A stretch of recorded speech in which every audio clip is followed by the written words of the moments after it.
Subscribe करें हमारे channel को आसान जिंदगी और इस बेल आइकन को प्रेस करें इसी तरह के और वीडियोस प्राप्त करने के लिए। नमस्कार, मैं शारदा पांडे आसान ज़िंदगी की किसी एपिसोड में आपको स्वागत करती हूँ। आज मैं आपको बताऊँगी दुर्गा पूजा में क्या क्या सामग्री लगती है। प्रथम दिन से 9 दिनों तक का क्या क्या सामग्री लगती है। हमारी बहनें पूछी हैं, मैं उनको बोली भी हूँ कि वीडियो डला हुआ है, आप सर्च करके देखें पूजा का वीडियो। तो बोलती नहीं, उसमें समझ में नहीं आता है, आप अलग से बताएं, एक लिस्ट दें। तो हमारी सभी बहनें, सभी माताएं, सभी बेटियां, हमारे सभी बच्चे लोग जो व्रत करते हैं, कागज़ ले लें, पेन ले लें, या कागज़ पेन मान लो दूर है लेकिन मोबाइल तो आपके हाथ में है, तो मोबाइल में ही नोट कर सकते हैं। और जो आपसे बोले उसको आप सेंड भी कर सकते हैं, दे भी सकते हैं। देखिए पूरा लिस्ट है जितना भी पूजा में लगता है, तो आप लिखना शुरू करें। वैसे जैसे कि मान लीजिए जो कि पूजा अभी नया नया शुरू करेगा, उसको पहले कोई पूजा नहीं किया है, उनके लिए शुरू से जो बताऊंगी अंत तक पूरी सामग्री चाहिए। जैसे हम लोग हैं, बाकी तमाम भक्त लोग हैं, तमाम माताएं हैं, बहुत पूजा पाठ करती हैं। उनके घर में नवरात्रि का, शिवरात्रि का, वैभव लक्ष्मी का और गुरुवार का सब व्रत पूजा होते रहते हैं। तो घर में पहले से बहुत सारी सामग्री रहती हैं, तो उनको अलग से मंगाना नहीं पड़ता है। तो मैं आपको बता रही हूँ, आप नोट करें। जैसे कि हमारी माताएं बहनें कहती हैं कि उनके पास चौकी नहीं है, तो वो बाक्स है लोहे का, उस पर कपड़ा बिछा के पूजा कर सकती हैं क्या? तो नहीं, ये शुभ माना नहीं गया है, क्योंकि पहले तो लोहा, दूसरे लोहे का जो बाक्स या तो उसमें या तो खाली रहेगा वो, या तो उसमें कुछ और चीज़ें रहेंगी, तो ये उचित नहीं है। इतना पूजा पाठ सब करते रहते हैं, एक चौकी ज़रूर बनवाएं। चौकी आम की लकड़ी की होनी चाहिए। आम की लकड़ी बहुत शुभ मानी जाती है, हवन में तमाम चीज़ों में लगती है। तो पूजा पाठ में जैसे शादियाँ होती हैं, तो हम लोग जब लिस्ट बनवाते हैं पंडित जी से, तो पीढ़ा बनता है तो आम की लकड़ी का, छोड़ी बनता है, या जो भी चीज़ें बनती हैं वो आम की लकड़ी का विशेष बताते हैं कि आम की लकड़ी का बनवाओ। तो आम की लकड़ी की चौकी, जैसे कि आसपास कारपेंटर होंगे उनको बोल दो, या आम की लकड़ी खुद ले आकर दे दो, या बोल दो कि भाई पूजा के लिए आम की लकड़ी की चौकी बनाएं। तो आम की लकड़ी की चौकी ज़रूरी है, पहले से है तो ठीक है। फिर आसन, माता के लिए आसन, सूती लाल आसन 100 मीटर का कपड़ा ले लें उसको चौकी पर बिछाने के लिए। उसके बाद विशेष होता है कलश। हमारी बहनें बोलती हैं कि उनको कलश रखने में काफ़ी झंझट होता है। मैं बोलती हूँ कलश के बिना सभी पूजा अधूरी है, बिना कलश के कोई पूजा नहीं होता। अब कलश के लिए आपको एक कांसे का या पीतल का लोटा चाहिए, फिर उसमें एक सुपारी, पूजा वाली हल्दी, साबुत चावल, एक सिक्का। सिक्का चांदी का हो तो ठीक है, नहीं तो साधारण सिक्का भी डाल सकते हैं। साधारण जल, गंगा जल, पंच पल्लव, आम की 5 पत्तियाँ नहीं हैं तो आप उसमें अशोक की पत्ती या पान की पत्ती भी लगा सकती हैं। तो मैं ये सब चीज़ें आपको बता रही हूँ, और मैं लिस्ट को लिख के रखी हूँ, क्योंकि मान लीजिए कुछ चीज़ छूटेगा तो आपको दिक्कत होगी। तो ये देखिए मैं लिस्ट को लिख के रखी हूँ, आप नोट करिए। कलश अनिवार्य है। लाल झंडा, झंडा भी माता को चढ़ाना चाहिए। जिस भी देवी देवता का हम पूजा करते हैं उनके हिसाब से, जैसे माता को लाल चीज़ें पसंद है तो लाल झंडा होना चाहिए। दर्जी से बनवा लें और उसमें एक आम की लकड़ी या बांस की लकड़ी, किसी भी लकड़ी में झंडे को वहाँ लगा के माँ के पूजा के पास लगाना चाहिए। जौ बाटियाँ लगाने के लिए जौ अच्छी क्वालिटी का होना चाहिए। शुद्ध साफ मिट्टी जिसमें हम जौ लगाएंगे, तो जैसे कि मान लीजिए मैं जौ लगाने का दिखाई हूँ, मैं डलिया में लगाई हूँ, तो एक बहन प्रश्न करी है कि तुम गलत बताती हो, डलिया में जौ लगाई हो, ज़मीन में लगाया जाता है। यहाँ जहाँ छत्तीसगढ़ में हम रहते हैं, आके कभी आप देखना, डलिया में भी जौ लगाते हैं। और एक नहीं, ये खंड खंड खंड खंड एक बांस रहता है नीचे से ऊपर तक, और उसी में डलिया लगी रहती है 4-5 ठो, और वो जैसे कि कलश सजाते हैं वैसे उस प्रकार से सजा हुआ माता के दोनों तरफ दरवाजे के पास रखा रहता है। तो डलिया में उनको लिए बोलती हूँ, जैसे मान लीजिए फ्लैट है या ज़मीन नहीं है ज़्यादा आपके यहाँ, तो डलिया में भी लगा लें। अगर ज़मीन है तो आप ज़मीन में भी जौ लगा सकती हैं। तो ये सब चीज़ें मंगाएं। शुद्ध मिट्टी मंगवा लें, जौ मंगवा लें, जौ को एक दिन पहले भिगो के रखें। दुर्गा सप्तशती पुस्तक ज़रूर मंगवाएं। 108 नाम पढ़ने के लिए दुर्गा माता जी का 13 अध्याय जो होता है दुर्गा सप्तशती में, उसको पढ़िए। जब भी आपको मौका मिले, सुबह नहीं मिले तो शाम को पढ़िए, पुस्तक ज़रूर मंगवाइए। जप माला, यानी जो भी मंत्रों का आप जाप करेंगी उसका माला चंदन का होना चाहिए या रुद्राक्ष का माला, जप करने के लिए माला भी मंगवाएं। घी, रुई बत्ती और दीप। दीप यानी मिट्टी का हो या पहले से दीप है तो कोई बात नहीं, या कांसे का दीप हो, ये सब मंगवा लीजिए पूजा के लिए। धूप बत्ती और कपूर। आरती के लिए एक थाल, जो थाल से हम आरती करते हैं उसमें सिर्फ आरती ही करें और बाकी चीज़ें नहीं। पूजा का जो बर्तन होता है वो सिर्फ पूजा के काम में आए, बाकी कामों में, हम उसमें खाना भी खा रहे हैं, दाल चावल भी खा रहे हैं, फिर ला के उसमें आरती कर रहे हैं, ऐसा नहीं। पूजा का बर्तन पूजा के लिए।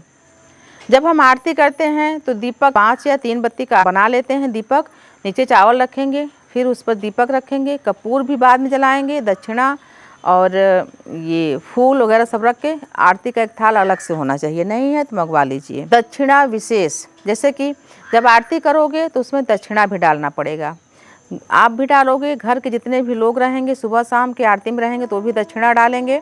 दक्षिणा 9 दिनों को इकट्ठा हो जाएगा तो आप जब भी कन्याओं को खिलाएंगे तो दक्षिणा उनको दे देंगे। ज़रूरी नहीं है कि आप दक्षिणा ही डालें, उसमें आप मेवा, 2 दाना चावल कुछ भी डाल सकती हैं। दक्षिणा जैसे 1 रुपये, 2 रुपये, 4 रुपये, या फिर कभी आपको दक्षिणा आरती लेना हो तो बोले हमारे पास चेंज पैसा नहीं है, तो ये सब व्यवस्था में आती है। ढेर सारा चेंज पैसा करा के रख लें दक्षिणा में। रोज़ 9 दिनों तक मैं तो बोलती हूँ, डेली पूजा में भी दी हूँ कि रोज़ दक्षिणा चढ़ाना ही चाहिए, इससे समृद्धि आती है।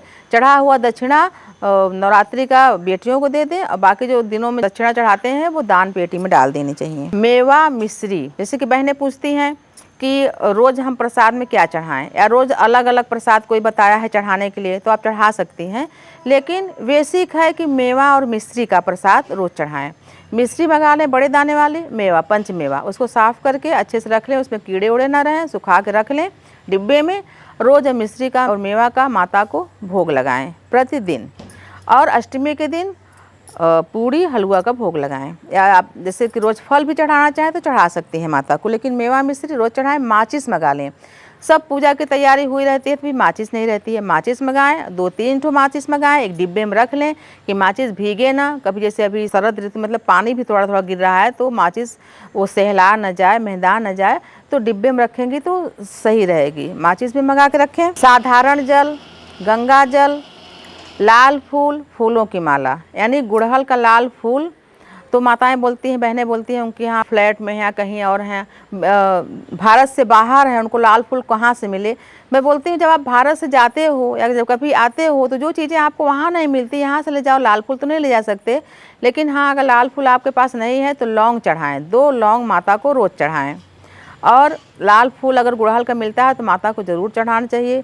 साधारण जल, जैसे माताएं बोलती हैं कि सुबह हमारा तो नल नहीं चलता तो मैं कल का जल रखे रहती हूँ, वही चढ़ाती हूँ, तो अगर ऐसा है तो पहले आप गंगा जल डालें पात्र में, कलश में या लोटा में, फिर ऊपर से रात का रखा हुआ जल डाल सकती हैं। वैसे बासी जल नहीं चढ़ाना चाहिए, पर इस तरीके से आप जल चढ़ा सकती हैं। माता के लिए लाल चुनरी, जिसमें बताई कि आसन के लिए कपड़ा चाहिए सूती लाल 1.25 मीटर का, तो माता के लिए लाल चुनरी भी चाहिए। माता को ओढ़ाने के लिए लाल चुनरी, बैठने के लिए लाल ऊनी आसन, जैसे कि जो साधक बैठ के पूजा करेंगे वो आसन पर पूजा करें, वो भी लाल ऊनी आसन होना चाहिए। जैसे कि मान लीजिए अभी तो नहीं खुला होगा, ऊनी जो कपड़े की दुकान होती हैं अगर खुली हो आसपास में या कोई आपके परिचय हो तो लाल जो साल ओढ़ते हैं ठंड में उसको ले लें, उस पर भी आप पूजा कर सकते हैं। अगर नहीं मिलता तो कुश आसन, कुश के आसन पर भी बैठ के पूजा कर सकते हैं।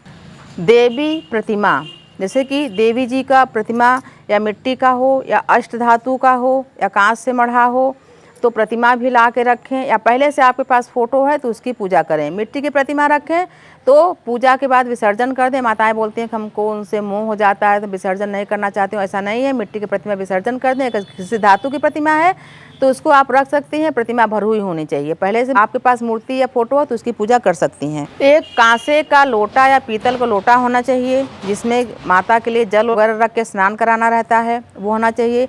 एक सूती गमछा होना चाहिए जो कि आप पूजा के समय कुछ आप लगाएंगे माता को अर्पण करेंगे तो हाथ पोंछने के लिए, और वो गमछा सिर्फ हाथ पोंछने के काम आए, बाकी काम न लें। और जो साधक पूजा करेंगे वो अपने लिए एक साफ़ कपड़ा रखें, यानी जो भी कपड़ा पहन के पूजा करेंगे, विशेषकर महिलाएं साफ़ कपड़ा पहने, या तो नया ले लें या तो पहले का कपड़ा जब अशुद्ध अवस्था में न पहनी हो, दाग वगैरह नहीं लगा हो, धुल के रखें, पूजा के समय पहने, बाकी समय उतार के रख दें। साफ शुद्ध कपड़ा पहन के रोज पूजा करें। देवी मैया के लिए स्नान कराने के लिए कुछ घास जो कि स्नान कराते हैं पूजा स्टॉल में मिल जाएगा। कुछ घास नहीं है तो आम की पत्ती को पानी में डुबा के स्नान करा सकते हैं। सर्व औषधि सभी देवी के पूजा में लगता है, कलश में डाला जाता है। विशेषकर लक्ष्मी जी की पूजा में या लक्ष्मी प्राप्ति के लिए ही सर्व औषधि डाली जाती है। पूजा स्थान में मिल जाएगा। हम कई पूजा में आपको दिखाए भी हैं। पान, लौंग, सुपारी, इलायची, ये भी प्रथम दिन लगेगा। आप चाहें तो 9 दिन तक चढ़ा सकती हैं, पर प्रथम दिन और अष्टमी के दिन जरूरी होता है पान, लौंग, इलायची, सुपारी, ये सभी चीज़ें देवी देवताओं को मुख शुद्धि के लिए अर्पण करना चाहिए। कलावा जो कि रक्षा सूत्र होता है, रक्षा सूत्र कलश में बांधने के लिए, और घर में जितने भी लोग हैं पूजा के बाद उनको भी बांधें, और जो पूजा करेगा साधक वो भी कलावा, अगर महिला है तो बाएं हाथ में, अब पुरुष है तो दाहिने हाथ में बांधें कलावा को। रक्षा सूत्र वस्त्र के जगह अर्पण किया जाता है देवी देवताओं को। घर में जितने छोटे लोग हैं, महिलाएं हैं तो बाएं हाथ में, और पुरुष हैं तो दाहिने हाथ में बांधे। जो पूजा करे वही सभी को बांधेगा।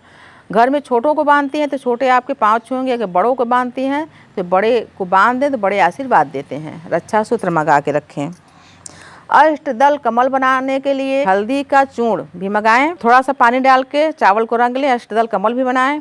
सिंदूर और कुमकुम, सिंदूर जो मैं लगाती हूँ ऑरेंज कलर का, जो भगवान श्री गणेश जी को, बजरंगबली जी को, सभी देवी देवताओं को चढ़ता है, ये सिंदूर है, बंधन सिंदूर। और कुमकुम जो पिंक कलर का होता है उसको भी मंगाएं। ऋतु फल, यानी इस ऋतु में जो फल मिलता है उसको भी मंगाएं। ऋतु फल जैसे सीताफल अभी मिल रहा है, बीही, छत्तीसगढ़ में बीही बोलते हैं, अमरूद, वो मंगाएं। केदली फल, केला का फल जरूर होना चाहिए। तो ऋतु फल यानी ऋतु में जो भी उपलब्ध है वो फल भी मंगा के माता को चढ़ाएं। हरा सिंघाड़ा भी इसमें मिलता है तो माता को चढ़ाएं, और उसको आप व्रत में खा भी सकती हैं। तमाम बहनें पूछती हैं कि पहले दिन पूजा नहीं कर पाए या अशुद्ध थे, जो भी था, तो आप जब भी 9 दिनों में शुद्ध हों तभी कलश स्थापना करके पूजा कर सकती हैं। पहले दिन नहीं कर पाए तो दूसरे दिन, तीसरे दिन, चौथे दिन, 5वें दिन, यहाँ तक बहनें ऐसा भी करती हैं कि 5वें दिन स्थापना करती हैं। कलश स्थापना 5वें दिन करेंगी और अष्टमी के दिन, नवमी के दिन तक, मतलब 5वें, 6वें, 7वें, 8वें, 9वें दिन व्रत पूजा करके फिर 10वीं के दिन विसर्जन कर देती हैं। आप ऐसा भी कर सकती हैं। जरूरी नहीं है कि आप पहले दिन पूजा नहीं कर पाए तो पूरे 9 दिन तक मायूस हो जाए कि मैं पूजा नहीं कर पाई, व्रत नहीं कर पाई, क्योंकि महिलाओं का तमाम दिक्कत होता है। जैसे माहवारी का दिक्कत हुआ, पहले दिन दूसरे दिन आ गया, तो 9 दिनों में आप अगर एक दिन भी पूजा कर लें विधिवत तो काफ़ी है। और इसी तरह का वीडियो अभी नवरात्रि में मैं आपको इस हमारे जो आसान ज़िंदगी चैनल है इस पर बने रहिए। नवरात्रि में आपको मैं अच्छे वीडियो देने वाली हूँ, जो कि पूजा आप जो करेंगी वो अच्छी तरह से संपन्न हो जाएगा आसान तरीके से। तो आप हमारे साथ बने रहें, और वीडियो अच्छा लगे तो लाइक करें, शेयर करें, हमारे साथ बने रहें, देखते रहें आसान ज़िंदगी। तब तक के लिए नमस्कार।